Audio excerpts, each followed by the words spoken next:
Systems don't just fail cities with explosions or environmental collapse. Sometimes they poison them slowly, with something as simple as water.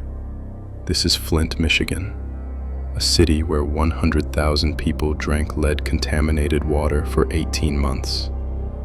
While officials knew, while tests confirmed it, while children's blood showed poisoning.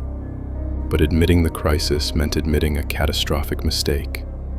So they stayed silent, and an entire generation of children paid the price. This happened 10 years ago, and the pattern is still repeating. Flint wasn't always broken. In the 1960s, General Motors employed 80,000 people here. The population was 200,000. The American dream was real. But by 2011, GM had left. The population dropped to 100,000, half the city abandoned. Flint became one of America's poorest cities, bankrupt. Michigan appointed an emergency manager. His job? Cut costs, balance the budget. And he found a way. Switch Flint's water source. For 50 years, Flint bought safe water from Detroit.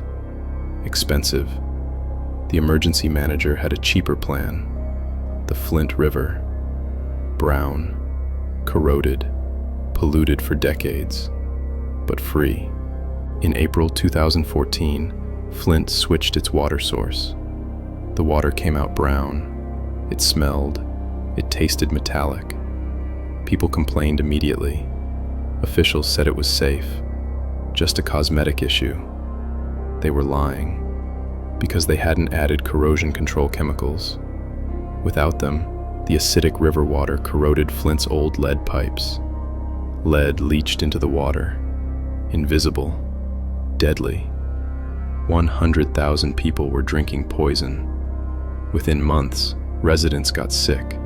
Rashes, hair loss, mysterious illnesses. Parents noticed their children changing. Behavioral problems, learning difficulties, lead poisoning. In August 2014, just 4 months in, the city issued a boil water advisory.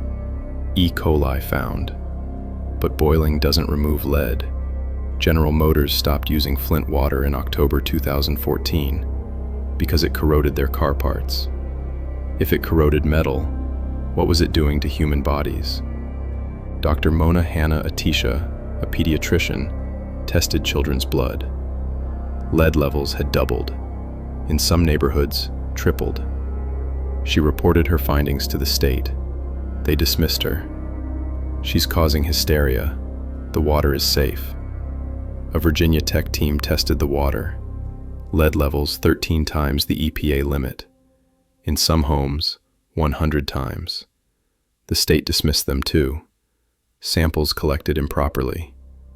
For 18 months, officials denied, dismissed, and buried evidence. Why? Because admitting the crisis meant admitting they poisoned 100,000 people to save money. Emails later revealed officials knew about the lead for months. They'd ordered bottled water for their own offices, while telling residents tap water was safe. No one in power paid the real price.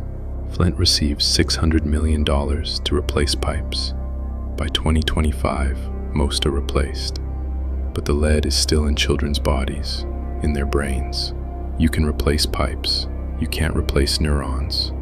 The Flint crisis wasn't a natural disaster.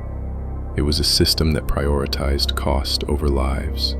Officials who dismissed warnings because accepting them meant accepting blame. And here's the terrifying truth. Flint is not unique.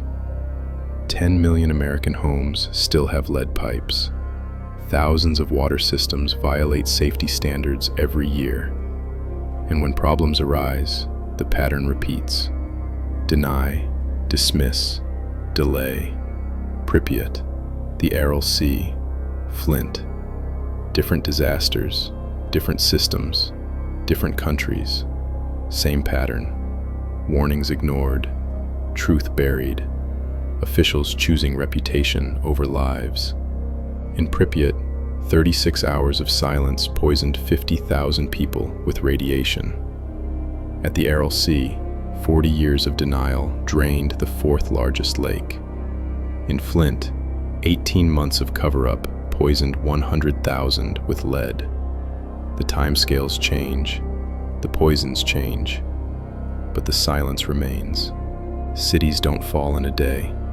They fall one hidden memo at a time, one dismissed scientist at a time, one prioritized budget at a time.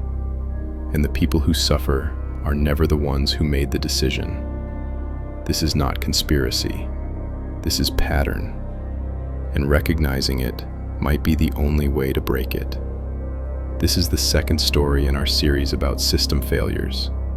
Subscribe to see what other systems are hiding, because understanding these patterns might be the only way to stop the next one.